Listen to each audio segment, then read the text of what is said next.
नमस्कार मित्रों। आज फिर से एक विचित्र एपिसोड जयपुर डायलॉग्स का, जब मैं हाज़िर हूँ आपकी सेवा में, जब संजय दीक्षित जी एक गेस्ट की भूमिका में होते हैं और हमें ये अवसर मिलता है, आपको ये अवसर मिलता है कि वो अपना ज्ञान दर्शन हम पे बरसा सकें। तो सर, स्वागत है आपका जयपुर डायलॉग्स में। आपके स्वागत के लिए बहुत बहुत धन्यवाद। सर, सीधा कुछ ऐसा हमने कुछ आज के लिए कोई ख़ास टॉपिक तो चुना नहीं, लेकिन जो अन्य मतलब कई मुद्दे जो चल रहे हैं इस समय देश में विदेश में, उसके बारे में चर्चा करनी थी। तो सबसे पहले राम मंदिर की ही बात करेंगे आपसे। तो सीधी सी बात है सर कि जब ऐसा कांड हुआ है तो सवाल तो उठेंगे। बिल्कुल उठेंगे, क्यों नहीं सवाल उठेंगे। राम मंदिर 500 वर्ष की लड़ाई वो वीएचपी आरएसएस ने नहीं लड़ी थी। वीएचपी आरएसएस जानते हैं कब आए हैं? आपको ध्यान नहीं होगा, आपका तो उस समय जन्म ही हुआ होगा कि वीएचपी ने ये पूरा का पूरा जो कार्यक्रम था, जब अशोक सिंघल जब वीएचपी के जनरल सेक्रेटरी बने थे तब आरंभ हुआ था। और जनरल सेक्रेटरी वो कब बने थे कि उनको जो है वो मेन लाइन से, जो आरएसएस की मेन लाइन थी, उस आरएसएस की मेन लाइन से उनको साइडलाइन कर दिया गया था। तब वीएचपी का उठान आरंभ हुआ था। और उसमें भी आरंभ कब हुआ था? सबसे पहला जो है ये इसका जो बीज पड़ा था, तब देवराहा बाबा से आशीर्वाद लेने गए थे अशोक सिंघल जी और श्रीश चंद्र दीक्षित जी, जो मेरे पत्नी के सगे मामा थे जी। Retired DGP UP police. और वो फोटो है हमारे फैमिली एल्बम में, जिसमें वो दोनों दंडवत जो है वो देवराहा बाबा के सामने दंडवत हैं, पूरे फुल, जिसको साष्टांग दंडवत बोलते हैं ना, 8 अंग जो है वो ज़मीन को छू रहे हैं। मतलब बीजेपी के कई जो नेता जो इस पे ज्ञान बांट रहे हैं, उनसे ज़्यादा रिच इतिहास तो आपका स्वयं का है इस मुद्दे के ऊपर। आपको बता रहा हूँ ना। अब इन लोगों ने तो, बहुत सारे जो आजकल जो बैठे हुए हैं, उन्होंने तो शायद श्रीश चंद्र दीक्षित का नाम भी नहीं सुना होगा। और वो जो 1992 का जो पूरा गौरवशाली जो इतिहास है, जो गौरवशाली क्षण है, उसमें भी उनकी प्लानिंग थी। चंपत राय कहाँ थे उस समय? चंपत राय से पूछ ले। चंपत राय जो हैं वो आजकल अहंकार के सबसे बड़े ऊंचे घोड़े पे सवार हैं इस समय।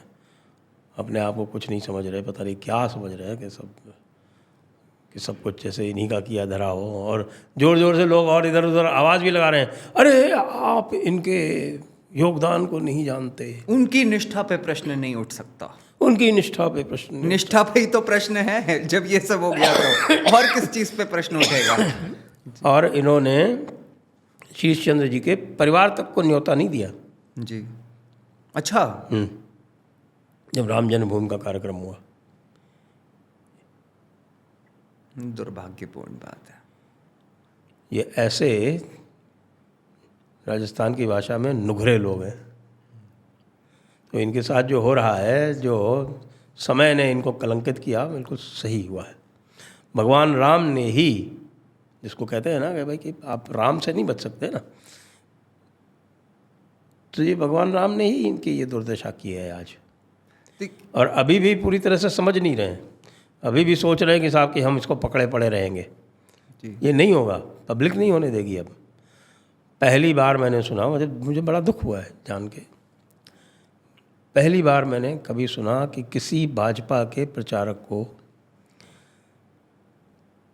किसी ट्रेन में, किसी फ्लाइट में चोर चोर कह के पुकारा गया हो जी। मिस्टर गोपाल राव जी। हम तो सोच रहे थे कि ये टीएमसी वालों के लिए रिजर्व है, और उनको चंदा चोर चढ़ावा चोर कह के पब्लिक ने बुलाया। तो शर्म से आंखें झुक जानी चाहिए आपके वीएचपी वालों की और आरएसएस वालों की। और उसके बाद भी यदि कोई पीछे पीछे परोक्ष रूप से ये करता है, ये प्रयास करता है कि साहब कि इनको बचा लो, इनको कलंकित मत होने दो, इनको साफ साफ निकाल लो, या फिर इनको जो है वो पीठ पीछे काम करने की अनुमति देते रहो, वही इससे अधिक खेदजनक कुछ नहीं हो सकता। मुझे लगता है कि ये फीडबैक पहुंचा है, तभी होसबले जी ने वक्तव्य दिया कि भाई कोई भी कितना भी बड़ा हो उसको छोड़ा नहीं जाए।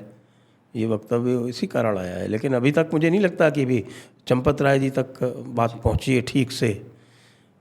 सर क्योंकि जो पता चल रहा है, जो भी मेरी जानकारी वो है कि भाई चंपत राय अगर नहीं समझे तो फिर उनके जेल जाने का मार्ग ही प्रशस्त करना पड़ेगा। विनय कटियार जी की बात सही हो जाएगी। विनय कटियार जी की बात सही हो जाएगी। नहीं सर, मुझे एक्चुअली इसमें एक जो बात लगती है कि देखिए, ये बात तो कोई डिनाइल है ही नहीं इसमें कि ये संघर्ष तो हिंदुओं का बहुत पुराना है, लेकिन पिछले कुछ वर्षों में, पिछले कुछ दशकों में इसका नेतृत्व एक तरह से वीएचपी और आरएसएस ने करा, और उनको ड्यू क्रेडिट वो अशोक सिंघल जी के समय से। बिल्कुल सर। तो और नहीं, जैसे सर मैं आपको बताऊं, अशोक सिंघल जी का सबसे नेतृत्व की सबसे बड़ी बात ये थी कि उन्होंने एक, जिसको हम कह सकते हैं कि एक असंभव कार्य को संभव बनाया था, और वो असंभव कार्य था सारे संतों को एक मंच पे लाना। बिल्कुल। और वो मैं अपने मामा ससुर जी से कई बार सुन चुका हूँ कि कितना प्रयास करना पड़ता था जी, कि सारे लोग जो हैं वो उनके अलग अलग, मतलब उनके, हमारे संतों के भी अहंकार की सीमा, कितना बड़ा दंड होगा, कितना बड़ा सिंहासन होगा, किसका सोने का होगा, किसका चांदी का होगा, तरह तरह के तमाशे हैं। और उनको सबको एक मंच पर लाना, उसके बाद फिर वो स्वरूपानंद सरस्वती जो हैं वो कांग्रेसी शंकराचार्य हो गए थे। वो कांग्रेसी शंकराचार्य के रूप में वो कांग्रेस की तरफ से षड्यंत्र किया करते थे, हर चीज़ में पैरेलल ऑर्गेनाइजेशन बनाते थे। इधर वीएचपी का ट्रस्ट था तो उधर उन्होंने रामालय ट्रस्ट बना लिया, लेकिन वह वीएचपी के ट्रस्ट की मान्यता इसलिए रही क्योंकि अयोध्या में किसी ने मान्यता नहीं दी स्वरूपानंद जी को। जबकि 1992 के बाद में पूरा प्रयास किया गया, 1992 में ढांचा गिर गया, उसके बाद पीएमओ से ये पूरा प्रयास किया गया कि इसका नेतृत्व किसी तरह से स्वरूपानंद सरस्वती के हाथ में चला जाए। पब्लिक ने नहीं होने दिया। तो क्या क्या षड्यंत्र किए थे वो, जो आपके रामानंद संप्रदाय के प्रमुख जो थे आपके बनारस से, उनको भी कोशिश की थी, लेकिन उनको भी मूड समझ में आ गया, क्योंकि अयोध्या में जो अधिकतर और मंदिर की जो परंपराएं भी हैं वो सब रामानंदी हैं जी, जिनको बैरागी भी बोलते हैं। तो वहाँ के साधु संत, वहाँ की पब्लिक, वो सब के सब वीएचपी के साथ रहे। तो ऐसा नहीं है कि अच्छा वीएचपी के साथ क्यों रहे, उसका कारण अशोक सिंघल जी जी, मुख्य। तो आज जो है वो चंपत राय वो बैठ के उसके ऊपर कि साहब के नहीं, ये तो मैंने ही लगाया है, मैंने ही सींचा है, मैंने ही इसको खाद पानी दिया है। कुछ नहीं किया है चंपत राय ने। और उसके ऊपर से इतना एरोगेंस, और उसके ऊपर से इतना अहंकार। लोग जो अहंकार की उनकी जो आ रही हैं सूचनाएं, उनको सुन सुन के तो और सर इन्होंने साहब वो उस टाइम पे, तो मैं देखता हूँ, मैं प्रत्यक्षदर्शी हूँ भाई, मैं तो आखिरकार हूँ तो उत्तर प्रदेश का ही ना जी। घर तो मेरा, पिताजी तो मेरे घर लखनऊ में ही बनाए थे, जी, तो सुनते रहते हैं। हाई कोर्ट के जजेस तक को कह दिया था कि नहीं, यहाँ अभी आप नहीं आ सकते। एक बार आपने मुझे जिक्र भी किया था सर कि जब आप छोटे थे, 10-11 वर्ष की आपकी आयु थी, तो उस समय तो रामलला जब अंदर बंद थे तो उस समय आप अपने परिवार के साथ वहाँ जाया करते थे। क्योंकि मेरे पिताजी पोस्टेड थे वहाँ जी, फैज़ाबाद। जी, उस समय फैज़ाबाद और अयोध्या के आपस में मिले हुए नहीं थे। ये मैं बात कर रहा हूँ आपको 1970 के आसपास की। और हम अक्सर चले जाया करते थे अयोध्या जी। वैसे भी अयोध्या को ही नहीं कहता, सब अयोध्या जी कहते हैं। अयोध्या जी कहते हैं। तो अयोध्या जी का तो हमारा समझ लीजिए महीने 2 महीने में एक बार तो चले ही जाते थे, कोई हमारे घर से होगा, जब रिक्शे पे बैठ के जाते थे, जो साइकिल रिक्शा होता था उसके ऊपर, और वहाँ उस समय चबूतरे पे अखंड रामायण चलती रहती थी, और कारागार के अंदर, कारागार ही था वो, जाली के पीछे जो थे वो गुंबद के नीचे रामलला के दर्शन होते थे। जी। उसके बाद फिर जब वो टेंट में थे तब भी हम गए थे, टेंट में जो थे तब भी गए थे। तो वही वाली बात है ना, लोग कह रहे हैं कि साहब अमित शाह नहीं आए राम जन्मभूमि के दर्शन के लिए। तो मैं उनको याद दिलाना चाहूँगा कि ब्रजभूषण शरण सिंह क्या कह रहे हैं, वो तो बगल में ही है ना, जी। वो इनको आरोपित कर रहे हैं, वो कह रहे हैं कि साहब इसीलिए मैं गया नहीं इन लोगों के चक्कर में।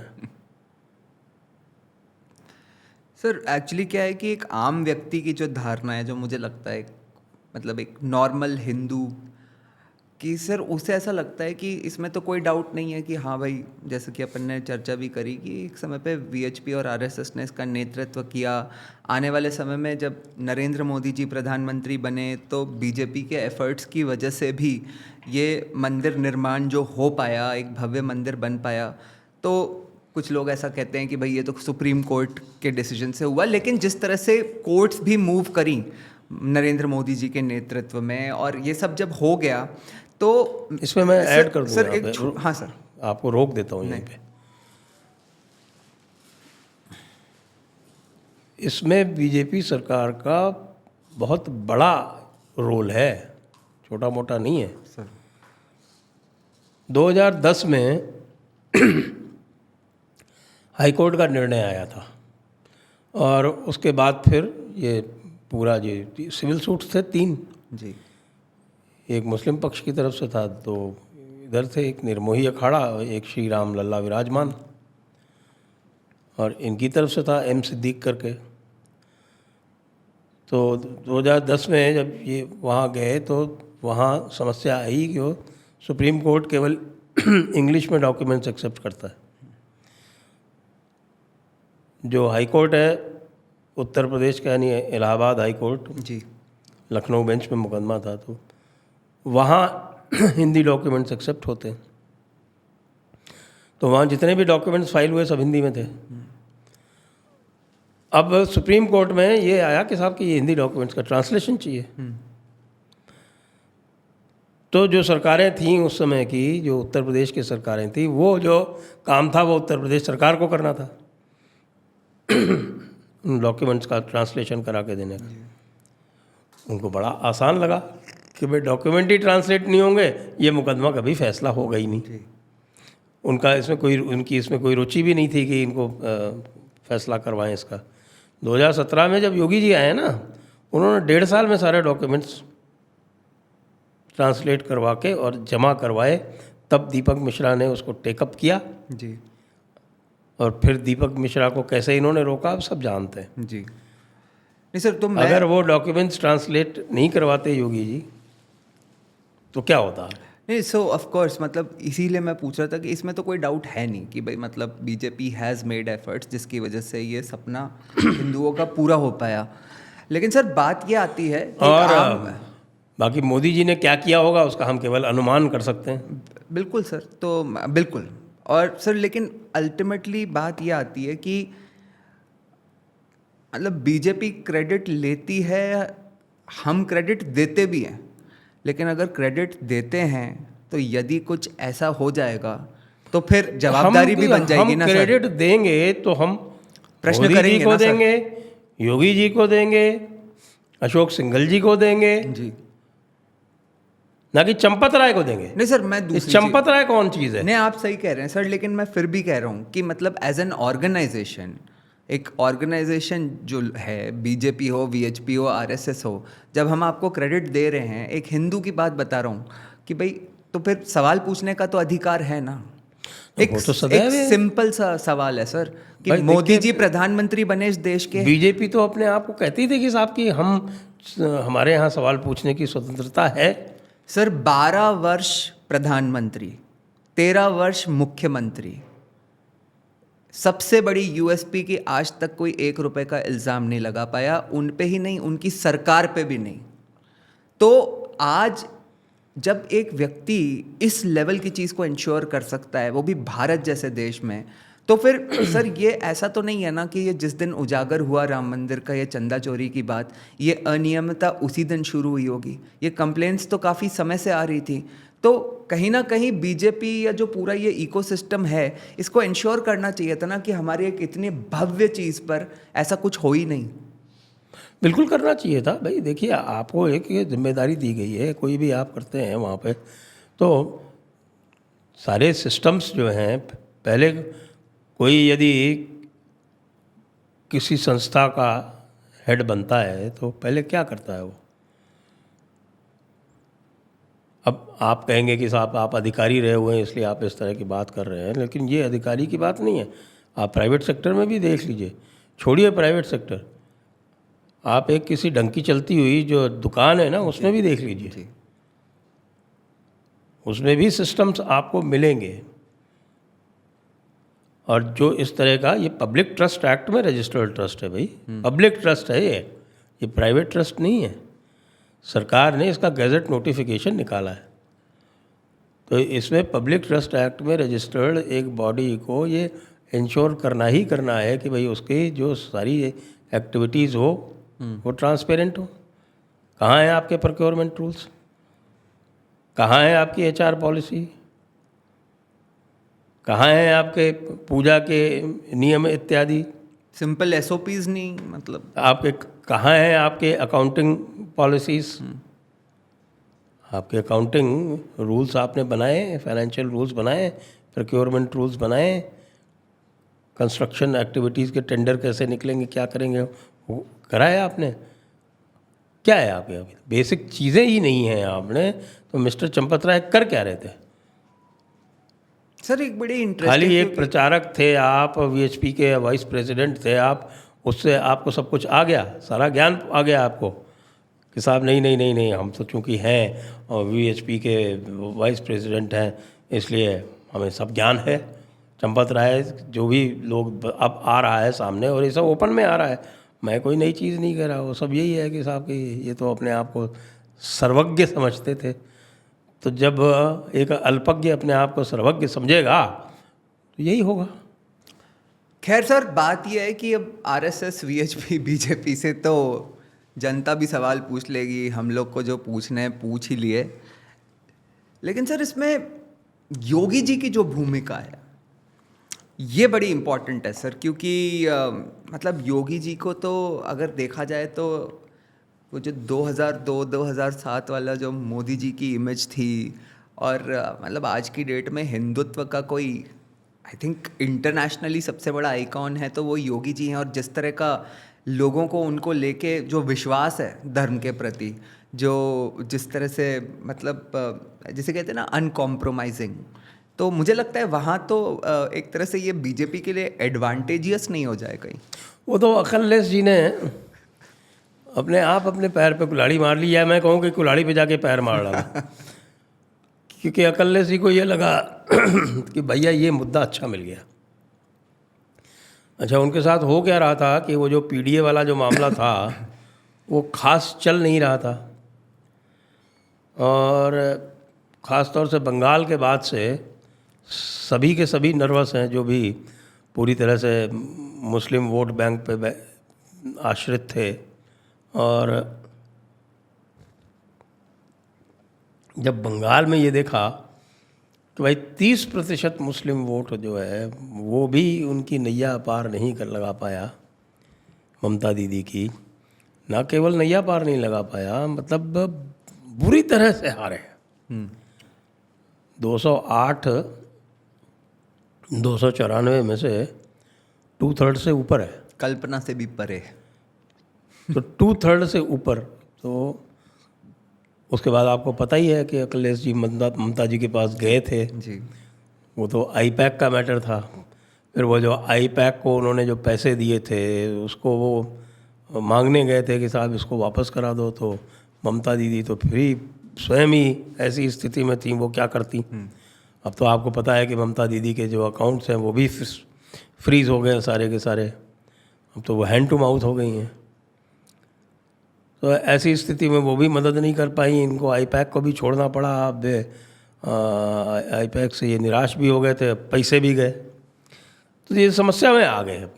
वो तो उसी ऊहापोह में चल रहे थे। पीडीए के बारे में जो लोग बता रहे हैं कि इन्होंने पीडीए के पक्ष में ममता दीदी की हार के बाद से पीडीए का नाम नहीं लिया। अचानक इनको ये दिख गया कि साहब ये हो गया, तो चक पड़े जोर से। सर वैसी वाली सिचुएशन हुई होगी कि एक बार कुछ दिखा तो कि अरे मजा आ गया, फिर अचानक से लगा कि अरे अब मैं करूं क्या, लेकिन अब मैं फटाक से चोला बदल लेता हूँ और सनातनी बन जाता हूँ। समस्या ये है कि तुम आज तक तो राम मंदिर गए नहीं, जीरो क्रेडिबिलिटी। तो योगी जी को आपने बैठे बैठाए फुल टॉस टिका दी। योगी जी ने उसको स्टेडियम के बाहर भेज दिया। वो उनसे रोज कृष्ण जन्मभूमि पे पूछते हैं, उनके पास कोई उत्तर नहीं है कि भाई चलो राम जन्मभूमि तो तुमने मिस कर दी, अपॉर्चुनिटी मिस कर दी, जो भी है, मंदिर नहीं गए कोई बात नहीं। अब तुम स्वयं को यदुवंशी बनाते हो तो बताते हो, तो कम से कम कृष्ण जन्मभूमि पे तो कुछ करो। मतलब सिचुएशन ऐसी हो गई सर कि योगी जी, एक तो जो मतलब सामान्य स्थिति चल रही थी, अब योगी जी की वो पिच आ गई कि एक एक करके जनता को एक तो याद दिलाएंगे कि इन लोगों ने जो जनता सर मुझे ऐसा लगता है कि 2024 में एक बार जब राम मंदिर बन गया तो there was a sense of closure to Hindus. अब वो वापस से जागृत अखिलेश भैया की हरकतों की वजह से पुराने हिंदू ये कह रहा है कि भाई ठीक है, मंदिर हमारा है, हमारे घर का मामला है, त्याग हमने किया।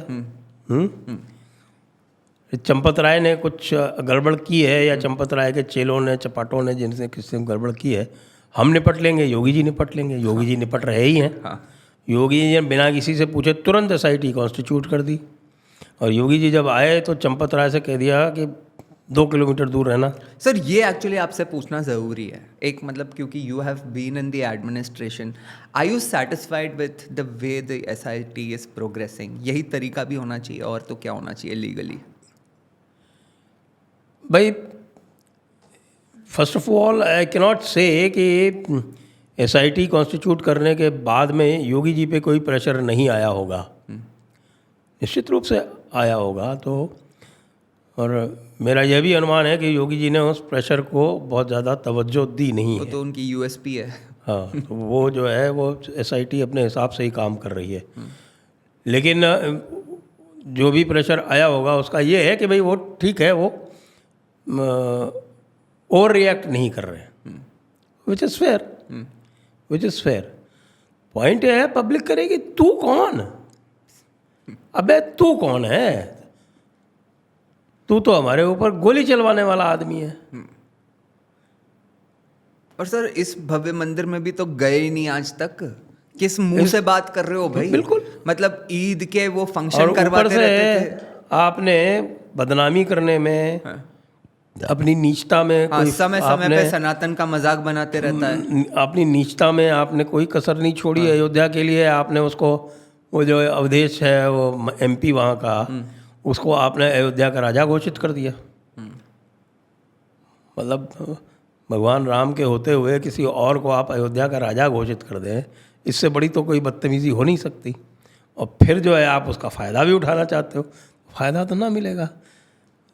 लोग तो योगी जी को देख ही रहे हैं ना, उनको पता है कि भैया चंपत राय चोर भी हो सकता है, बेईमान भी हो सकता है। गोपाल राव को लोगों ने चोर चोर कह के फ्लाइट में दुत्कारा भी,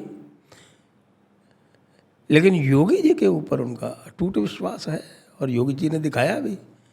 अरे योगी जी इतना बड़ा मठ चलाते हैं, एग्जैक्टली उनकी तो वो परंपरा वही है। उनको पता है कि मंदिरों का प्रशासन कैसे होता है, उनको तो सब पता होगा। और ना केवल वो एक मठ चलाते हैं, उस मठ के माध्यम से कितने एजुकेशनल इंस्टीट्यूट, बिल्कुल, मेडिकल कॉलेज, पूरे मार्केट हॉस्पिटल, पता नहीं क्या क्या, ना केवल गोरखपुर में बल्कि पूरे देश में जी।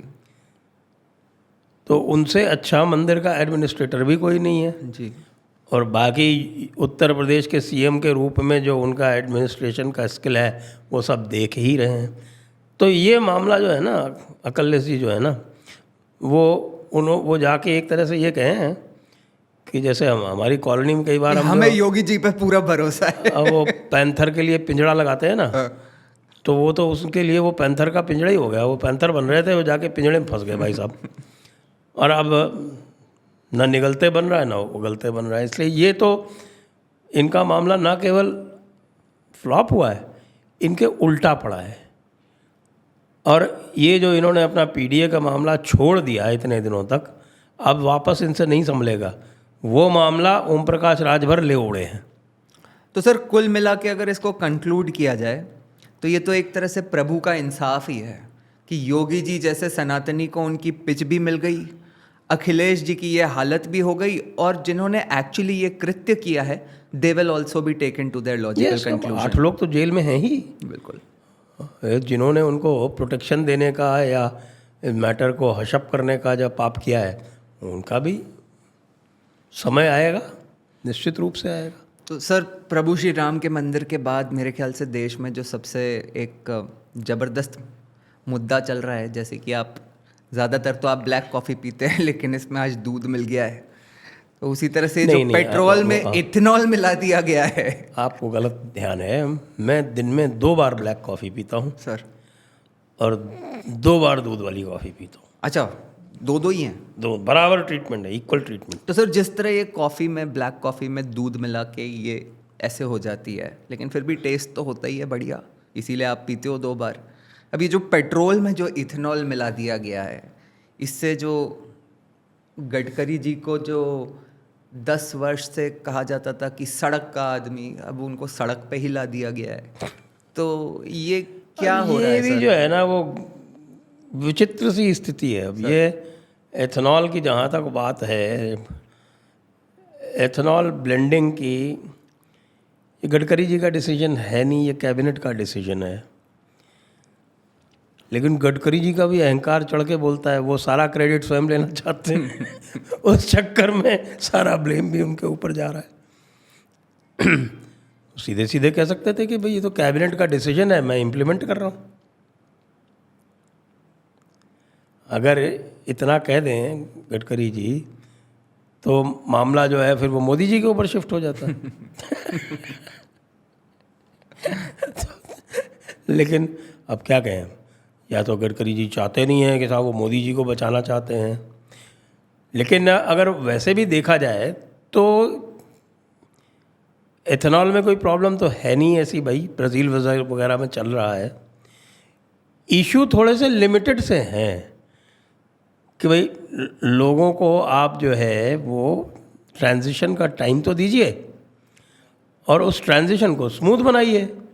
और लोगों में अगर मिसगिविंग्स हैं तो उनको ऑप्शन भी दीजिए। ये 2-3 काम यदि आप कर दें तो कोई कुछ नहीं कहेगा। और सर थोड़े से प्रीमियम पेट्रोल, आज ही एक मैंने देखा था किसी पेपर में आर्टिकल आया था कि भैया प्रीमियम पेट्रोल की बिक्री बढ़ गई है और प्रीमियम पेट्रोल की सप्लाई नहीं हो पा रही है उस हिसाब से। तो भाई प्रीमियम पेट्रोल सबको अवेलेबल करा दो। अब E10 भी अवेलेबल करा दो किसी लोगों को। धीरे धीरे अगर E20 पे जाना है तो ट्रांजिशन तो स्मूथ रखो। बाकी बेसिकली किसी को E20 से प्रॉब्लम नहीं है, जो गलतफहमियां हैं उनसे प्रॉब्लम है। तो उस गलतफहमी को दूर करने के लिए ऐसा क्यों है कि आपको ही आना पड़ रहा है? आपकी जो कम्युनिकेशन टीम है वो क्या कर रही है? खैर ये तो हम बीजेपी से सदैव पूछ सकते हैं कि उनकी कम्युनिकेशन टीम आखिरकार करती क्या है चीज़ों को कॉम्प्लिकेट करने के अलावा। सर एक्चुअली ये इशू है क्योंकि ये मतलब कल जिस तरह का इंडस्ट्री एक्सपर्ट्स का एक जो प्रेस कॉन्फ्रेंस हुआ था, उनने काफ़ी सारी चीज़ों को बहुत अच्छा पर्सपेक्टिव दिया। लेकिन सर यही बात है ना कि एक सरकारी प्रेस कॉन्फ्रेंस बैठ के कौन सुनेगा?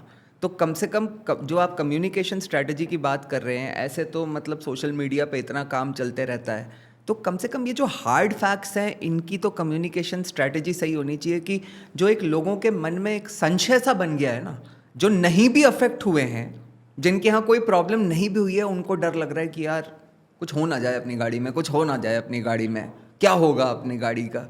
जबकि फैक्ट ये है सर कि अभी तक तो कोई समस्या आई ही नहीं है। समस्या आई नहीं है। और जो रिसर्च का जो डेटा है वो भी अब शेयर किया जा रहा है। After the shit has hit the roof. तो भाई अगर पहले कर लेते तो ये स्थिति नहीं आती। ये तो हम बहुत पहले से जानते हैं। ऑप सिंदूर में भी हमने यही कहा था कि यार कम्युनिकेशन तो प्रॉपर रखो भाई। सर आपको क्या लगता है कि ये जो बीजेपी का जो इकोसिस्टम है, सोशल मीडिया इकोसिस्टम या और भी अन्य लोग, वो मतलब मैं आपसे एक अलग ही पर्सपेक्टिव वाली बात कर रहा हूँ कि वो एकदम पूरी मजबूती के साथ इसमें गडकरी जी के साथ क्यों नहीं खड़ा है? क्योंकि सर देखिए 10 वर्ष से जो उस मैं तो आदमी इसका ने उल्टा बोलूँगा। हाँ। क्या गडकरी जी ने प्रयास भी किया उसको मजबूती से अपने साथ रखने का? बस सर ये वाली बात है सर कि आपको क्या मतलब पब्लिक में आने के पहले ये जो कम्युनिकेशन वाले जो भी हैं इनके, क्या इनसे संवाद किया गडकरी जी ने? उनको खुद को पता नहीं है ये क्या करेंगे माहौल वो? तो पहले बना दिया जाना चाहिए था कि E20 इज सेफ, और तब E20 का मतलब मैंडेट इस तरह से होना चाहिए था सर। अब मैंडेट तो बहुत पुराना है भाई, 2026 का था इनका, तो 2026 से ये तो इसका क्रेडिट ले रहे हैं कैबिनेट के सामने कि साहब देखिए हमने जो है समय से पहले कर दिया है। इतना ही है, मैंडेट था। इसके बारे में मेरे ख्याल से साल भर पहले कुछ इस तरह की बात आई थी, तो मैंने इसके ऊपर एक शो भी किया था और गडकरी जी का बचाव किया था ये कह के कि भैया ये कैबिनेट का मैंडेट है, गडकरी जी का नहीं है। जो पॉलिसी बनाई गई थी, पॉलिसी आपको पता है कि वो पीएम से अप्रूव होती है जी, कैबिनेट से अप्रूव होती है, तो वो जो अप्रूव्ड पॉलिसी है उसका हवाला देते हुए मैंने कहा था कि भैया ये प्रॉब्लम गडकरी की नहीं है। लेकिन गडकरी साहब इसका क्रेडिट 100% लेना चाहते हैं, तो फिर इसका ब्लेम भी 100% मिलेगा। और यही कमी है सर। अब 10-12 वर्ष में जो हाईवे में जो काम हुआ है, स्पेशली उस तरह के इंफ्रास्ट्रक्चर में, इनको इतना क्रेडिट दिया भी है और दिया जाना भी चाहिए। इनकी कर्तव्य निष्ठा में कोई प्रॉब्लम नहीं है। लेकिन मुझे लगता है ये जो आपने अभी बात करी ना सर, इसी से आप देखो कि एक दूसरी जो मुझे व्यक्तिगत रूप में एक बड़ी समस्या इनके साथ लगती है, ये इसी तरह की बात है कि इनको लेके और मोदी जी से कंपटीशन को लेके जो बातें चलती रहती है ना, he never cleared that air. जबकि मतलब वो बड़ी आसानी से उसको कर सकते थे अगर चाहते, या तो करना ही नहीं चाहते होंगे, वो तो अलग बात है। लेकिन मुझे लगता है कि इतना इंटेलिजेंट व्यक्ति, ये मैं एकदम अनरिलेटेड बात बोल रहा हूँ, मतलब आपका जो प्रोफेशनल कॉम्पिटेंस है उसमें हमें कोई प्रॉब्लम नहीं है। लेकिन जब आप एक टीम में जुड़ के और एक तरह से काम कर रहे हो, तो फिर उस एयर को क्लियर करना चाहिए था भाई, आप उस कंपटीशन में हो ही पूरा का पूरा इशू जो है वो less about E20 and ethanol and more about communication mismanagement. जी जी, ये है। क्योंकि ये इसको तो लॉजिकली भी सोचा जाए तो सरकार इस तरह का बेवकूफ़ी भरा कदम तो उठाएगी नहीं। आप इमेजिन करो कि 1% कार भी अगर ख़राब हो जाए तो उसका पॉलिटिकल इम्पैक्ट कितना खतरनाक हो सकता है एक्चुअली। अगर है हो जाए भी नहीं ना, नहीं, वो है ही है नहीं, है ही नहीं, है ही नहीं। आपके पास ब्राज़ील का एग्जांपल है ना। The government would have made sure ना before taking such a decision. बस कम्युनिकेशन खराब है। कम्युनिकेशन तो आप जानते हो आज से थोड़ी खराब है। तो सर आगे बढ़ते हुए मॉनसून सत्र आ रहा है सर। मॉनसून तो आ गया है, मॉनसून सत्र भी आ मानसून रहा आ है। गया साहब, राजस्थान में भी मानसून आ गया है और पूरा भारत जो है वो कवर हो गया मानसून से। तो अब मानसून सत्र भी आएगा 20 जुलाई, पहले 21 बोल रहे थे लेकिन कल फाइनल नोटिफिकेशन हो गया 20 जुलाई से। तो इसी कार्यकाल में 400 पार हो जाएंगे क्या सर मोदी जी? बुरा लग गया क्या कि 400 पार हुए नहीं? भाई ये विरोधी पक्ष वालों ने बड़ा गलत काम किया। इन्होंने मोदी जी को 240 पे रोक के बहुत गलत काम ईगो किया। हर्ट, गलत ईगो हर्ट कर दी। गलत ईगो हर्ट कर दी।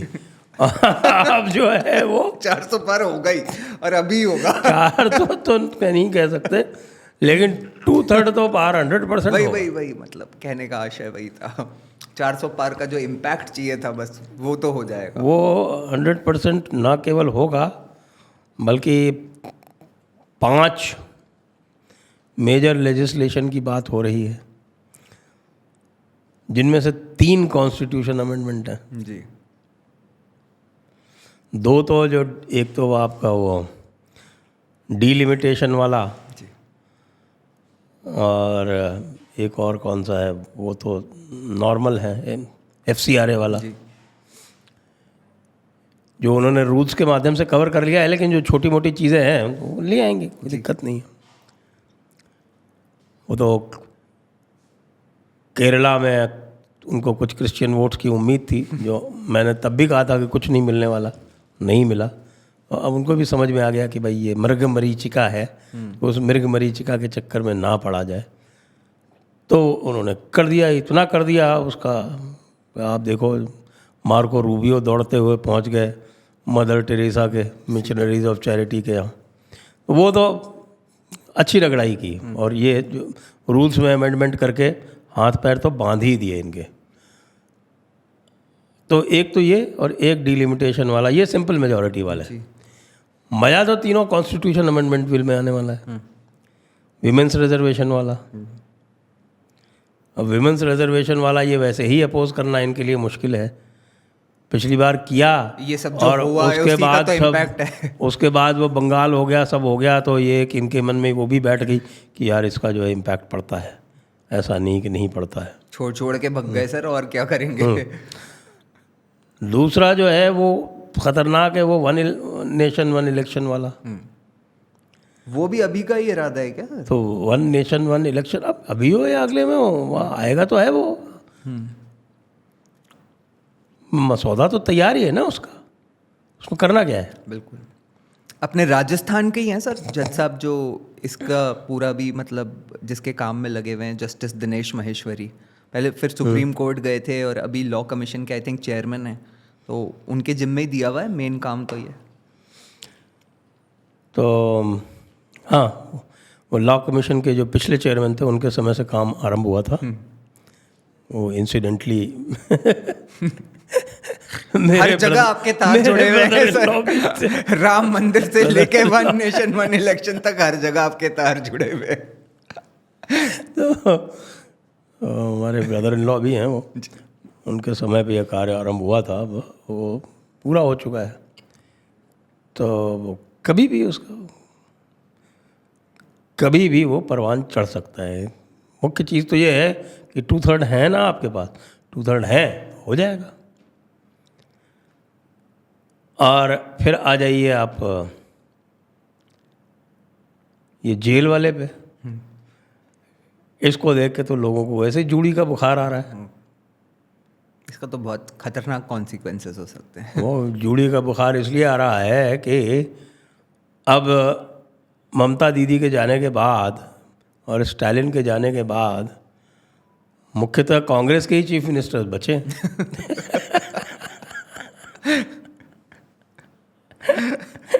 तो उनमें से एक नए हैं, दूसरे भी नए ही हैं, लेकिन उनका बैगेज काफ़ी है कर्नाटका वालों का,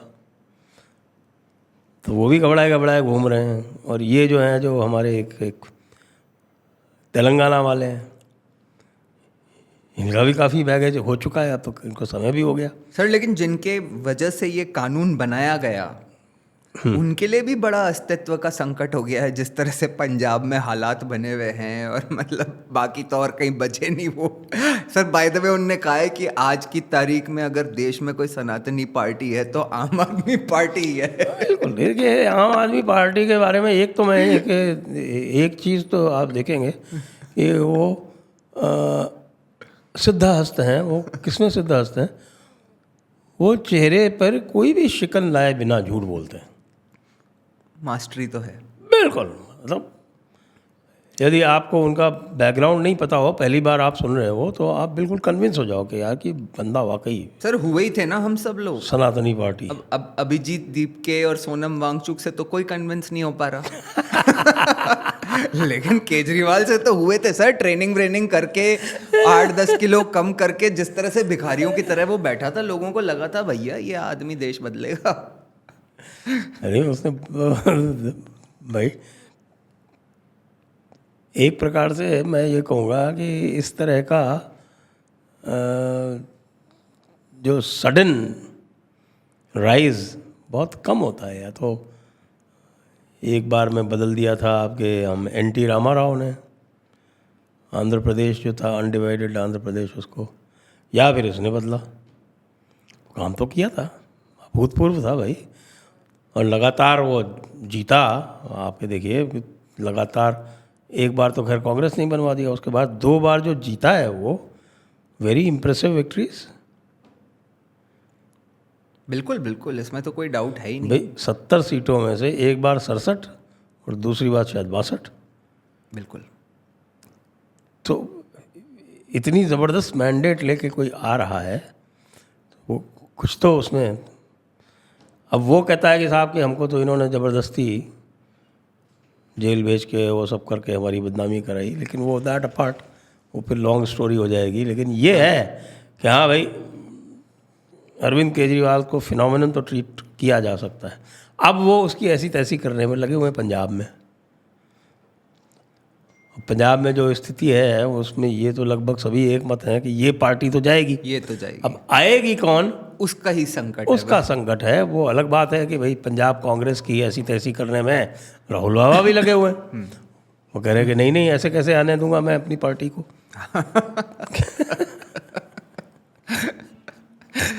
नहीं सर, ये जो एक्चुअली इस समय में ये जो अरविंद केजरीवाल के समय में जो लोग इस आंदोलन से अलग अलग प्रकार के लोग जुड़े, उस समय क्या था सर कि इन लोगों की बड़ी इंडिपेंडेंट या जो उनकी इमेज थी उसके बारे में लोग ज़्यादा नहीं जानते थे। जैसे कि प्रशांत भूषण, अब प्रशांत भूषण को लोग सोचते थे भाई शांति भूषण जैसा इनका व्यक्तित्व होगा।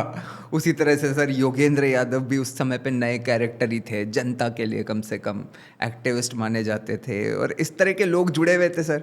अब गज़ब की बात यह है कि उस समय तो इसका फ़ायदा मिला, और आज की तारीख में जब यही लोग कॉकरोच जनता पार्टी के मंच पे जा रहे हैं तो लोग कह रहे हैं अरे तो वही चोर है।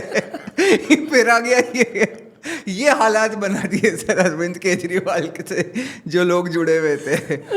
तो I think sir cockroach Janata party पे भी आप छोटी सी टिप्पणी कर दीजिए तो फिर आगे चलें अपन। भाई मैं क्या कहूँ, वो जो बैठा हुआ है फास्ट कर रहा है वही कह रहा है तुम साले सब यहाँ ठूस ठूस के खाने आए हो। गजब ही हो रहा है सर, कितना दुख और कितनी पीड़ा हो रही होगी भाई को। मैं यहाँ बैठ के आज सवेरे वो बोल रहा था पुलिस को कि संडे के दिन ही तो लोग आते हैं, और संडे के दिन आपने 4 प्रोटेस्ट और अलाउ कर दिए। तो पुलिस वाला उससे कह रहा है ऐसा है तुम अनऑथोराइज्ड हो, वो ऑथोराइज्ड है। सर आपको एक मज़े की बात और बताऊं, जिससे पहले कि हम शरद पावर जी पे आए, क्योंकि उनको तो पवार कहना गलत ही है, उनने पावर के अलावा जीवन में कुछ देखा नहीं। आदित्य ठाकरे के जो सचिन अहीर जी छोड़ के चले गए सर ये यूबीटी को, तो आदित्य ठाकरे को कुछ मीडिया कर्मियों ने घेर लिया और पूछा कि भाई साहब अब तो सचिन अहीर भी आपसे दूर हो गए, आपका सारा वर्ली का काम यही देखते थे, तो अब क्या वर्ली से लड़ पाओगे या बांद्रा बांद्रा जाना पड़ेगा आपको वापस। तो आदित्य ठाकरे ने बोला कि तुम अपना काम करो, मैं चाहूँ तो वाराणसी से भी लड़ सकता हूँ।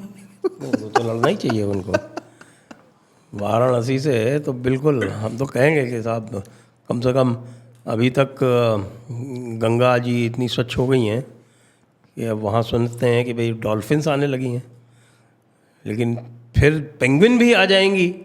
ये तो बताइए इस टेम्परेचर में यदि गंगा जी में पेंगुइन्स आ जाएं तो फिर तो कमाल की बात है ना। सब लोग जो है वो देखेंगे, हो सकता है इसी पे 2-4 वोट मिल जाएं कि भाई देखिए कि अजूबा है। हम तो देखे थे भाई पेंगुइन मेलबर्न में ज़ू में देखा था, तो वहाँ भी उनके लिए स्पेशल सेल बनाया जाता है जहाँ पे टेम्परेचर माइनस में -20-30 रखा जाता है।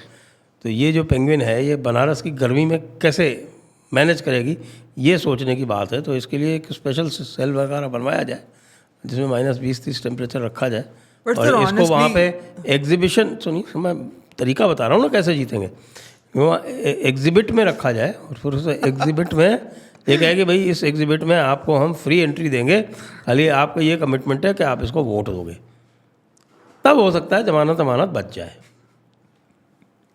सर क्या है कि मतलब व्हाट अ फॉल, इनके बारे में क्या ही बात करें। मतलब आई थिंक बाला साहब ठाकरे का व्यक्तित्व किसी ने कल्पना नहीं करी होगी कि इस परिवार के ये हालात होंगे। बट सर वहीं महाराष्ट्र में हमारे शरद पवार जी वो सुन रहे हैं कि अभी दोनों तरफ बात कर रहे हैं, क्योंकि बीजेपी का शायद ये मानना है कि भाई जो हमारे लिए जो वोट बैंक आ सकता था वो तो अजीत पवार ला चुके, और कांग्रेस सोच रही है कि अब इनको हमारे पास ये सुप्रिया शुले को कुछ बड़ा देने के अलावा शायद वो चाह रहे हैं कि महाराष्ट्र की पूरी जिम्मेदारी उनके परिवार को दी जाए तो वो कांग्रेस में विलय कर लें।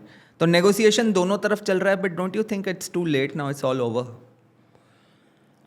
अब आपने सही कहा कि अब वो उस स्थिति में है नहीं, हिज बेस्ट इज ओवर। इसलिए जिस किसी से भी बात कर रहे हैं वो यही सोच रहा है कि भाई अब इनको लेके क्या फ़ायदा। तो सर अब जब सभी ओवर हो रहे हैं, जितने ममता दीदी over, Sharad Pawar over, Thackeray over, तो ये सब तो सर संगठित होके वापस राहुल जी के लिए खड़े हो जाएंगे दोबारा। तो अब आपसे सर एक इम्पॉर्टेंट प्रश्न है। हाँ। प्रश्न ये है सर कि कुछ लोगों का ऐसा मानना है, कुछ जो क्या कहते हैं संजीदा या गंभीर किस्म के जो राजनीतिक विश्लेषक होते हैं, वो सर ऐसा पूछते हैं, और आप इस पर सीरियसली आंसर देना सर, कि देखिए सर राहुल जी की रिसेंट परफॉर्मेंस देखिए आप। केरला में सरकार बना ली, कर्नाटका में कई लोग कह रहे थे कि DK शिव कुमार मरवा देंगे इनको, वहाँ पे एकदम स्मूथ ट्रांजिशन ऑफ पावर कर दिया। तमिलनाडु में इनका अलायंस पार्टनर DMK हार गई, लेकिन ये TVK के साथ सिस्टम में आ गए। और क्या बंगाल में भी ये गए तो इन्होंने बोला कि भाई ममता दीदी जो हैं वो भ्रष्टाचार कर रही हैं और अराजकता फैला रही हैं। तो ममता दीदी तो एकदम डेसिमेट हो गई, अब ख़त्म ही है वो पार्टी लगभग।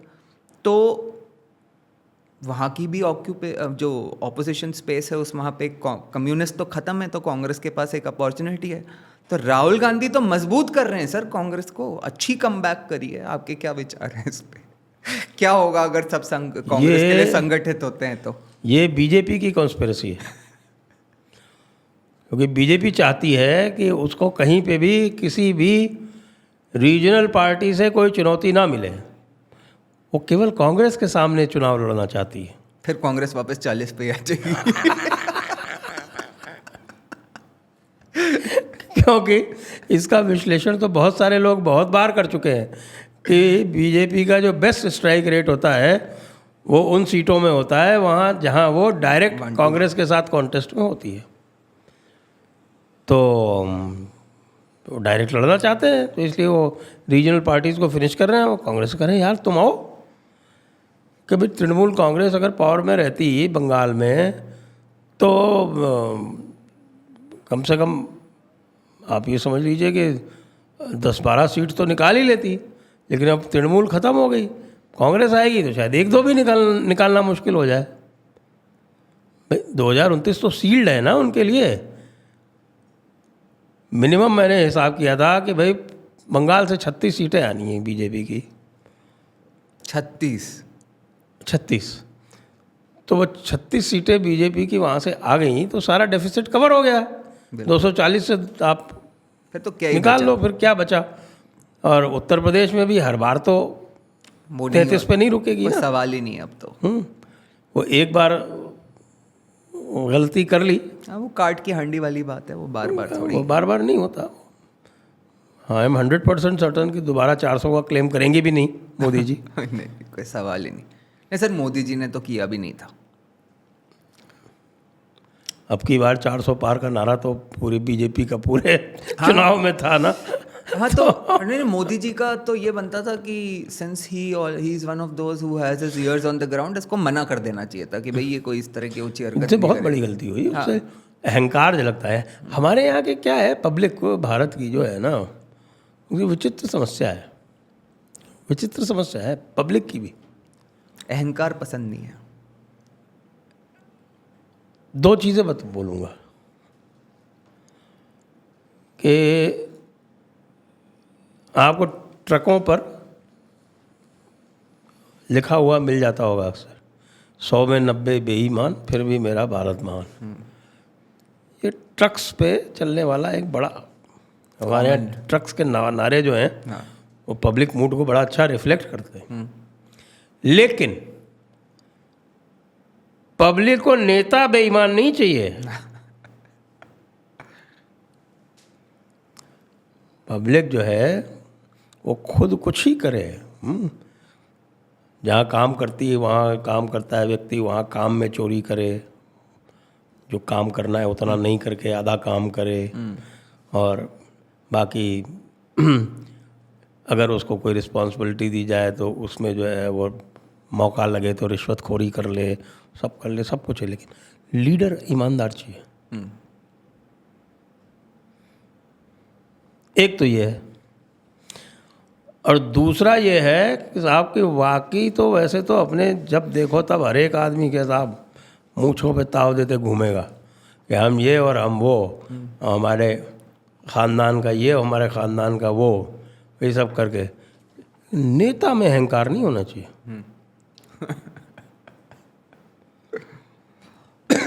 नेता में मुझे पता है क्या है कि साहब, एक नेताजी चुनाव इसलिए हार गए थे, नाम नहीं लूँगा मैं, एक नेताजी चुनाव इसलिए हार गए थे कि उन्होंने नया नया चश्मा बनवाया। तो वो चश्मा जो है वो उन्होंने पढ़ने वाला बनवा लिया।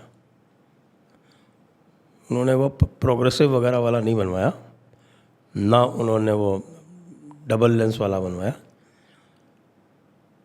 उन्होंने खाली रीडिंग ग्लासेस का बनवा लिया। तो रीडिंग ग्लासेस पहने रखते थे, जब कोई सामने आता था तो उससे दैट लुक वो पता है ना कैसे होता है। हाँ बिल्कुल बिल्कुल, वो तो लगता है ऐसे ऊपर से ऐसे देख के बात। इतने में वो चुनाव हार गए भाई। ये लुक तो अंग्रेजों के टाइम से एसोसिएट करा जाता है। ये तो होना ही था, जबकि वो अच्छे खासे पॉपुलर थे। एक इस कृत्य से वो चुनाव हार गए। बाद में उनको समझ में नहीं आया, फिर किसी ने बताया कि भाई साहब आपके लिए ये चर्चा थी कि अच्छा ये तो आजकल ऐसे देखता है, ये एक समस्या होती है। ये जो भाई साहब जो लोग बताते हैं ना, ये लोग अगर नेताजी को भाई साहब पहले बता दें कि भाई साहब आपके लिए चर्चा चल रही है, मत करो ये, तो कई नेता बच जाए सर हमारे देश में। लेकिन अनफॉर्चुनेटली यही होता है।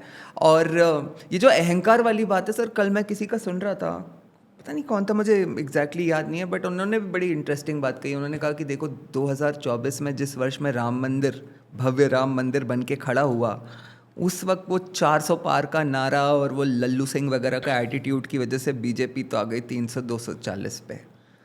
और अब जब ये इतना बड़ा मतलब राम मंदिर को लेके हो गया है सारा समस्या, तो उस समय ये जो अखिलेश यादव और जो विपक्षी जिस तरह का अहंकार दिखा रहे हैं, हाँ वही तो, क्योंकि ये लोग जिस तरह का अहंकार दिखा रहे हैं with zero credibility and a shady background, तो जनता तो अब बीजेपी की तरफ से खेलेगी वहां पे। तो करेंगे अच्छा ये अखिलेश कौन होता है, पब्लिक करेगी। एग्जैक्टली।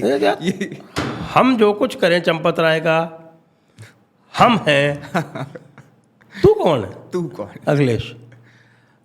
अंत में सर एक बात और, क्योंकि मैं जब भी आपके पास हाजिर होता हूँ तो लोगों की अपेक्षा रहती है कि मैं आपसे वो बुलवा सकूँ जो ज़्यादातर आप नहीं करते, राजस्थान के बारे में चर्चा। तो हमारे जो माननीय मुख्यमंत्री हैं सर भजन लाल जी ने रिसेंटली कुछ अच्छे अचीवमेंट्स करे हैं मैं कहूँगा। क्योंकि देखिए मैं ऐसा मानता हूँ सर कि वो जब रिसेंटली मुख्यमंत्री जब बने, 2 वर्ष का कार्यकाल है उनका भी, 2-2.5 वर्ष का, तो अब ये उनका भाग्य समझ लीजिए या जो भी समझ लीजिए, सच ये है कि उनकी तुलना होती है योगी आदित्यनाथ, हिमांता बिस्वा शर्मा, देवेंद्र फडणवीस, और जो 2-2, 3-3 कार्यकाल के मुख्यमंत्री हो गए सर, एक्सपीरियंस्ड अनुभवी लोग हैं, ये अभी नए हैं लेकिन लो प्रोफाइल रहते हैं। लेकिन जो ये रिसेंट कुछ इनके अचीवमेंट्स हैं उसमें पर्टिकुलरली मैं तो कहूँगा जो फैक्ट रिमेन्स की 32 ईयर्स से वो लंबित मामला था यमुना जल समझौते का, उसको अभी जिस तरह से मैनेज किया है भाई, तो मुझे लग रहा है कि ठीक है अब अपनी साख जमाना चालू कर रहे। नहीं अच्छा देखिए, लो प्रोफाइल जो है ना, जैसा अभी मैंने आपको 2 चीज़ बोली ना, तो लो प्रोफाइल रहने में एक तो ये है कि पब्लिक आपके ऊपर कितना भी खींचे, कितना भी इरिटेट हो, कुछ करे, ये काम नहीं हो रहा, वो नहीं हो रहा, लेकिन आपके ऊपर अहंकार का चार्ज नहीं लगता। बिल्कुल बिल्कुल सर, बिल्कुल जो मोहन यादव पे लग रहा है। सही कह रहे हैं। तो एक तो उससे बचाव होता रहता है। तो पब्लिक फिर वो कहे अच्छा ठीक है यार, ये बाकी ये अशोक गहलोत से तो ठीक ही रहे। बस नेक्स्ट क्वेश्चन कांग्रेस ये से सर, तो लेकिन आप कांग्रेस से कंप्लीट तो कर लो पहले। एक तो ये लो प्रोफाइल का ये एडवांटेज है। प्लस कुछ अच्छे कार्य हो ही गए ना। मैं आपका एंटी कन्वर्शन वाला लॉ आ गया, बिल्कुल इम्पोर्टेंट, वेरी इम्पोर्टेंट। लेकिन प्रचार प्रसार में यहाँ भी पीछे, ये भी पीछे। बिल्कुल सर, कम्युनिकेशन इशू तो यहाँ पे भी बहुत मेजर है sir. Communication is non existent, कमज़ोर नहीं, नॉन एग्जिस्टेंट। आपने इतना बड़ा काम किया, उधर आप देखो शुभेंदु अधिकारी दहाड़ रहे हैं, पूरा भारत जो है वो गूंज रहा है। योगी जी से तुलना, योगी जी से तुलना हो रही है, कई लोग उनको योगी जी से आगे रख रहे हैं। बिल्कुल बिल्कुल सर। और मतलब कि साहब गुरु गुड़ रह गया, चेला शक्कर हो गया। आपने एंटी कन्वर्शन लॉ लाया, बहुत अच्छा लॉ है वो, ये यूपी से स्ट्रॉन्ग लॉ है। कहीं चर्चा सुनी? कहीं चर्चा सुनी? आपके ये जो लोकल न्यूज़पेपर्स के इसमें जो है, आपके जो लोकल चैनल्स हैं इस पे हो जाता हो, ठीक है, लोकल चैनल्स पे जो भी जितना भी उसका है वो। हाँ, बट वही ना, जिस तरह से शुभेंदु अधिकारी, हिमांता बिस्वा शर्मा की देश में चर्चा होती है, देश में चर्चा तो होती उस है, तरह हमारे डिसीजंस के भी। अब सर फॉर फिर एग्जांपल, अभी ये जो रिसेंट अचीवमेंट्स हैं, यमुना जल समझौता is a humongous achievement sir even this refinery sir, वो तो क्या है कि मोदी जी आए और ये सब, तो इसकी 2 दिन इतनी चर्चा हो गई। इस रिफाइनरी को भी मतलब ये कोई छोटी मोटी बात थोड़ी सर। आपका ही मैं कल का शो देख रहा था, तो कम से कम आप लोगों को कन्वे तो कर पाओ कि भाई क्या किया है राजस्थान ने, या कितना बड़ा काम हुआ है राजस्थान में। इस रिफाइनरी को सबसे पहले झटका किसने दिया था पता है आपको? सर एक बीजेपी की ही मुख्यमंत्री ने। सर छोड़िए सर, क्या ये पुरानी बातें करी जाए। कॉन्सेप्चुलाइज अशोक गहलोत ने किया था। नहीं, बड़ा इसका चेकर्ड इतिहास है सर। इसका कॉन्सेप्चुलाइजेशन अशोक गहलोत के सेकंड टर्म में हुआ सर, और सेकंड टर्म में सारी बातचीत हो गई, HPCL ले आए, वो सब किया, सब कुछ, काफ़ी कुछ आगे बात बढ़ी। वसुंधरा जी ने आके उसमें टंगड़ी मार दी। क्यों मारी? Not clear. जबकि उनकी सरकार थी, बीजेपी की सरकार आ गई थी, बिल्कुल। उनके आने के 3-4 महीने बाद, 5 महीने बाद बीजेपी की सरकार आ गई थी। 4.5 महीने तक, 4.5 साल तक कंकरेंट कार्यकाल था। ये तो फैक्ट है सर कि 13 to 18 a lot could have been achieved for Rajasthan, लेकिन पता नहीं क्या। ठीक है साहब, तो वो टंगड़ी मार दी उन्होंने।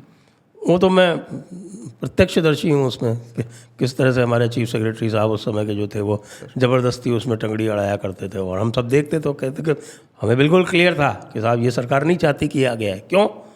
एक ही एक्सप्लेनेशन हमारे दिमाग में आता था कि भैया कि, हालांकि उसके और भी बहुत सारे एक्सप्लेनेशन हैं जो मैं पब्लिकली नहीं कह सकता। जो लोग मैडम को अच्छी तरह से जानते होंगे वो समझ रहे होंगे। फिर अब आप ये देखिए कि फिर उसके बाद जब अशोक गहलोत की अगली सरकार आई,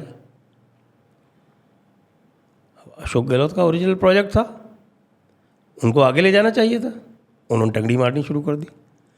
अब ये भी बड़ी विचित्र बात है कि भाई जिसने कॉन्सेप्चुलाइज किया प्रोजेक्ट, कल मोदी जी कह रहे थे कि साहब कि उन्होंने 5 साल तक उसमें रोड़े अटकाए। हाँ, रोड़े अटकाए, ये बात भी सही है, लेकिन आरंभ भी उसी व्यक्ति ने किया था। हाँ। ये भी बात सही है। नहीं सर, लेकिन अल्टीमेटली एग्जीक्यूशन तो इम्पोर्टेंट है ना सर। अब ऐसे तो इंदिरा गांधी जी ने तब कह दिया था कि गरीबी हटाओ, तो गरीबी हट थोड़ी गई सर। तो नेहरू जी ने मॉडर्न इंडिया का बोर्ड 1952 में लगा दिया था, लेकिन मॉडर्न थोड़ी बन गए। मैं कह रहा हूँ कि भाई काम तो कर दिखना चाहिए। इनके हिस्से में क्रेडिट आया तो इन्होंने आके स्मूदन किया। इनको ना तो वसुंधरा वाली समस्या थी, वसुंधरा राजे वाली, और ना इनको अशोक गहलोत वाली समस्या थी, तो इन्होंने आगे बढ़ाया उसको, मामला पूरा हो गया। तो credit has to go to him. इसी तरह से आप ये देखो, ये मेट्रो वाला, जो जयपुर की मेट्रो है, वो देश की सबसे खूबसूरत मेट्रो है जिसमें कोई नहीं चढ़ता। हाँ, बिल्कुल सही कह रहे हैं सर। ऐसी यूजलेस प्लान था फर्स्ट फेज का। क्यों? क्योंकि अशोक गहलोत जी को कह रहा था कि साहब कि ये मेट्रो का उद्घाटन जो है वो मेरे कार्यकाल पूरा होने से पहले होना चाहिए। होना चाहिए। सोनिया जी को ऐसे कुछ तो- चक्कर में ऐसा अलाइनमेंट पकड़ के बना दी मेट्रो जो कि किसी भी मेन आर्टरी को कनेक्ट ही नहीं करती। बिल्कुल सही बात है। तो अब जो 41 किलोमीटर की जो मेट्रो जो है वो असली मेट्रो एक्चुअली यूजफुल होगी लोगों के लिए। एक्चुअली यूजफुल होगी। तो ठीक है, काम तो किया है इन्होंने, लेकिन फिर वहीं पे आके बात अटक जाती है। No communication. सर वो कम्युनिकेशन में आप पूरा का पूरा वो वाली आप समस्या बड़ी है सर इनकी एक्चुअली। उस पे तो बीजेपी के जो भी आपके देख लो, आप तो जाते रहते हो, इनके साथ में संपर्क रहता है ये आपका। समस्या बड़ी है सर, ये समस्या बड़ी है। ये तो मतलब एक पूरा शो इसी के ऊपर हो सकता है। लेकिन सर अशोक गहलोत जी की भी एक बात आपसे पूछना चाहूँगा जी। हालांकि उस पर भी एक अपना पूरा ही शो हो सकता है लेकिन सर मतलब तय कर लिया है क्या अशोक गहलोत जी ने? एकला चलो रे। तय कर लिया क्या कि भाई मतलब अब खत्म, वो कांग्रेस को खत्म करना ही है यहाँ पे? रविन्द्रनाथ ठाकुर जी का गीत है ना, यदि डाक सुने ते वो कोई नाचे तबे एकला चलो रे। तो आपकी बात जदे डाक सुने तेऊ केऊ ना आशे तबे एकला चलो रे। अब वो बेचारे गुहार लगा रहे हैं, उनकी कोई सुन नहीं रहा है, उनकी एंट्री नहीं है 10 जनपद में। इतनी बुरी स्थिति है। एक बात पक्की बता देता हूँ आपको, अशोक गहलोत जी जीते या ना जीते, हराने में एक्सपर्ट हैं। यही तो पूरा खेल है सर, यही तो तो पूरा खेल है। यदि राहुल गांधी ये सोचते हैं कि साहब को इनको साइडलाइन करके वो राजस्थान जीत सकते हैं, वो संभव नहीं। नहीं बट खबर ये है सर कि राहुल जी तो अपना मानस बना चुके हैं, बस यही फिगर करना है कि राहुल कैसे गांधी इनको जी तो अपना पता नहीं कितना मानस बना लेते हैं। वो तो केसी वेणुगोपाल को मुख्यमंत्री बनाने चले थे, क्या हुआ, नहीं बनवा पाए। Sir you are too harsh on Rahul Gandhi. मैंने देखा है आप लोगों की ये समस्या है सर। इतना अच्छा परफॉर्म कर रहे हैं राहुल जी रिसेंटली, फिर भी आप सब आप लोग ये कह रहे थे कि डीके शिव कुमार को प्रॉब्लम क्रिएट करेगा। उस सिद्धारमैया को, ये आपको पता है जब सिद्धारमैया से रिजाइन करवाया ना, तो राहुल जी ने बोला, जब दिल्ली बुलाया कि बीच में लैंड करो और अशोक गहलोत से मिलके आना, इमरजेंसी लैंडिंग के नाम पे यहाँ पे नीचे उतर के अशोक गहलोत जी से बेचारे मिलते हुए गए थे, बता के गए ये आपकी कि सूचना अशोक जी हो गलत है। गया। वो स्वयं लैंड किए थे और अशोक जी से मिले थे कि भाई तुमने कैसे अपना मुख्यमंत्री पद बचाया था। तो सर अब तो और फिर तो वो जो बताया उन्होंने, लिखते हैं जो उनकी वर्तमान हालत है उसको देखते हुए। लेकिन ये है कि भाई यहाँ पे सचिन पायलट को यदि ये समय से बना देते, अब तो इतना डिले कर दिया है इन्होंने कि वो सचिन पायलट को ला के भी कांग्रेस को ये संभाल पाएंगे राजस्थान में कि नहीं, क्योंकि अब 4 खेमे हो गए। नहीं 2028 तो इज गॉन सर, मैं तो बहुत क्लियर हूँ भाई आपने 4 खेमे बना दिए, पहले 2 खेमे हुआ करते थे। अब आपने इतना शानदार काम किया कि आपने 4 खेमे बना दिए। पंजाब में भी यही किया। बिल्कुल। पंजाब में 2 खेमे हुआ करते थे, अमरिंदर सिंह और सिद्धू। आप चरणजीत चन्नी को ले आए, रंधावा को ले आए, आपने 4 खेमे बना दिए। अब वो 4 खेमे आपस में जो है वो सरपटौल कर रहे हैं। यहाँ पे तो 5 लोग अपने आप को मुख्यमंत्री मान के बैठ गए हैं सर। 5वां कौन है? अरे सर आप पहले बाकी 2 बताओ। ऑब्वियसली आप गोविंद डोटासरा और टीकाराम जूली की बात कर रहे हो। हाँ। सर आप क्या समझ रहे हो, हरीश चौधरी जी को आप मजाक समझ रहे हो क्या? वो रोज रोज जो दिल्ली में जाके सीधा हेडक्वार्टर से इंदिरा भवन से जो अपने बयान जारी कर रहे हैं, कोई मजाक की बात है क्या सर? ये तो पूरा सर यहाँ पे मामला बहुत गजब हो चुका है। इस पे तो अपन किसी दिन अलग ही चर्चा कर लेंगे। लेकिन राजस्थान से आगे बढ़ते हुए सर, मैंने तो सोचा था इस पे कंक्लूड करूँगा, लेकिन आपसे बात करते करते मुझे 2 बड़े इंटरेस्टिंग मुद्दे याद आ गए, तो उस पर छोटी छोटी बात आपसे कर लेता हूँ। एक तो सर ये जो वो आपका जैसा वो एक है ना, एक वो कंसर्न्ड सिटीजन्स ग्रुप पर ये सब जो चलते रहता है, जो ओपन लेटर गैंग्स जो भारत में चलती हैं, तो अभी सर एक पाकिस्तान के कुछ सम्मानीय व्यक्ति और उसमें भारत के भी कुछ सम्मानीय व्यक्ति, जिसमें आपके कुछ मित्र नहीं तो जानकार तो हैं ही, जिनको मैं भी जानता हूँ, तो सर ये क्या मोदी जी को चिट्ठी लिख रहे हैं कि भाई वापस चालू करो? क्या ये कब बंद होगा सर ये अमन का तमाशा? ये साथ में लेके ही अल्लाह को प्यारे होंगे। नहीं, मुझे तो लगता है कि ये इनको कुछ दिनों के लिए भेजा जाए ना पाकिस्तान कि भाई तुम जो है ऐसा करो, जाओ थोड़ा घूम के आओ।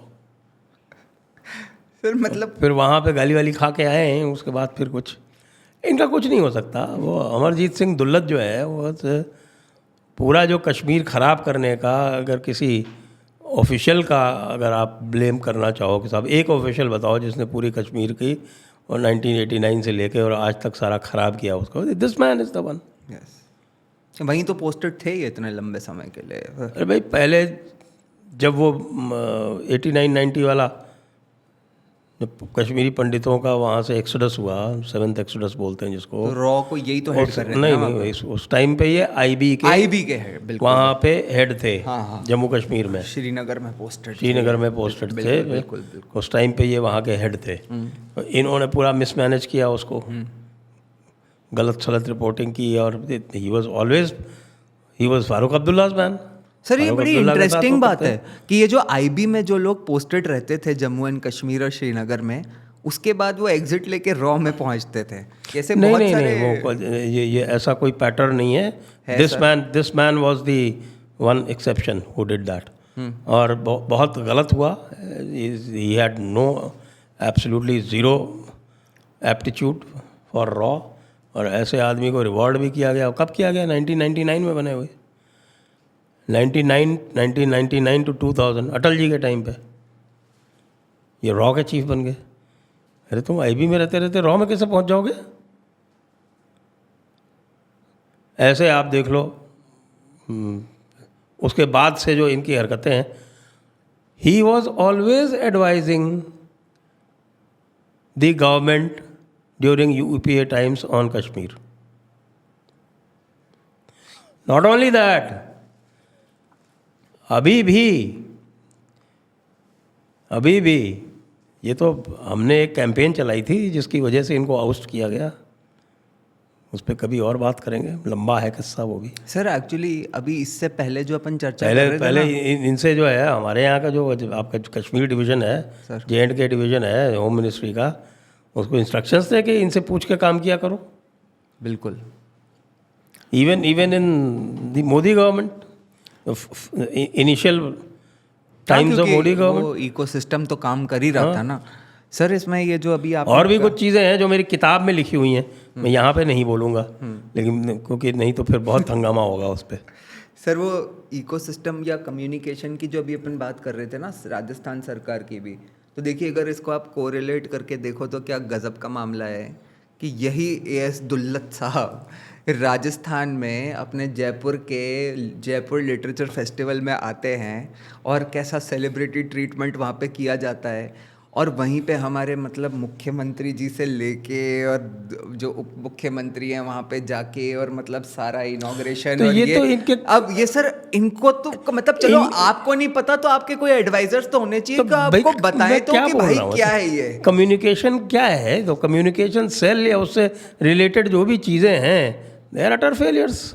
यही तो सर मतलब इससे मतलब आप अपना इकोसिस्टम समझ नहीं पाए, अपना इकोसिस्टम बना नहीं पाए। आपके अचीवमेंट्स होते हुए भी, आपके लो प्रोफाइल होते हुए भी, आपका जो इम्प्रेशन चारों तरफ जाता है वो बिल्कुल उल्टा जाता है। कि क्या मतलब है फिर इसका? सर एक अंत में, क्योंकि आपको पता है ना सर, आप ये जो कंठी वाली ये जो ले रहे हो ना, इससे जो रेवेन्यू कलेक्शन होता है ये किसकी जेब में जाता है पता है ना आपको? अडानी की जेब में जाता है। तो फिर एक और ले लेता हूँ। तो राहुल जी जो सर इतने टाइम से अडानी का नैरेटिव बना के इतनी मेहनत वगैरह कर रहे हैं, अब तो यूएस की कोर्ट्स भी कह रही हैं कि भैया ये केस ही नहीं फाइल होना चाहिए था, केस गलत था।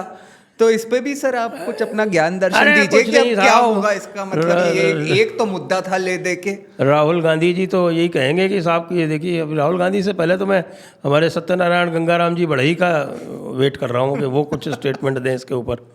हाँ, क्योंकि वही तो मेंटर हैं राहुल गांधी के। हाँ तो राहुल गांधी तो ये कहेंगे ना इसमें भी मोदी का षड्यंत्र है। और मोदी और ट्रंप की भी जो मीटिंग हुई थी उसमें यही बात हुई थी, ये ऐसे किया गया, ये कुछ नहीं। For me Adani will always be a thief.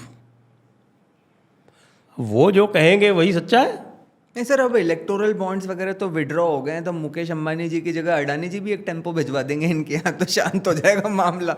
इतनी क्या बड़ी बात है। तो गहलोत जी इसके, ये गहलोत जी इतना तो मैनेज कर ही सकते हैं सर, 60,000 करोड़ के। अब गहलोत जी से भी पंगा ले लिया तो कैसे करेंगे हाँ मैनेज? ये भी नहीं मतलब तो भूपेश बघेल से ही बात कर लें। हाँ वहाँ से कुछ बैठ जाएगा मामला। और तो छोड़ो अभी आपकी ये रेवंत रेड्डी ने भी उनको बुलाया था। और छोड़िए अभी आपके ये विजंजम पोर्ट है हाँ केरला वाला, उससे तो हो जाएगा केरला के भी मामला नए सेटल। हैं तो उनके तो सभी जगह हैं, कहाँ नहीं है। सर आज की चर्चा को हम लोग यहीं विराम देंगे, समय की सीमा बहुत ज़्यादा हमने उल्लंघ दी है। आपका बहुत बहुत धन्यवाद, और जल्द आपसे इसी तरह का ज्ञान दर्शन प्राप्त करने के लिए फिर आपसे जुड़ेंगे। बहुत बहुत धन्यवाद sir. Thank you for hosting me on my channel. जय श्री राम सर। जय श्री राम।